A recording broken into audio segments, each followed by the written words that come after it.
In a pre-dawn raid on the northern Samaria city of Jenin, IDF forces and Palestinian militants entering into a firefight, resulting with the killing of 2 senior Palestinian terrorist militants and the arrest of 5 suspects. The crackdown reportedly preempting an immediate terror threat, with the raid targeting wanted militants suspected of involvement in planning attacks, including the detonation of a car bomb against Israelis.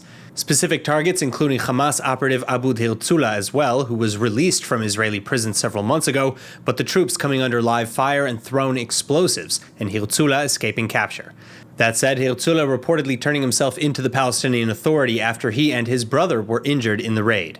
Then later, the 2 killed militants identified as Palestinian Islamic Jihad leader Mohammed Ayman al-Sadi and Naim Zubaydi, a senior member of the Al-Aqsa Martyrs Brigade, which is the terror group associated with Palestinian Authority President Mahmoud Abbas's Fatah party.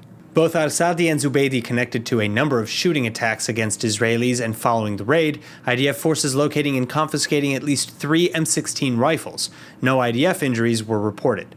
Now, meantime, in a separate operation Wednesday night, the IDF detaining a number of East Jerusalem residents suspected of involvement in the double bus stop bombings in the capital last week, which resulted in the injury of some 25 civilians and the murder of 2, 16-year-old student Arya Shupak and 50-year-old Tadisa Tashuma.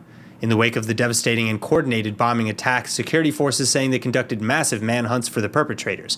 But it wasn't until 12 days after the attack that the suspects, residents of the Shuafat refugee camp in Jerusalem, were discovered.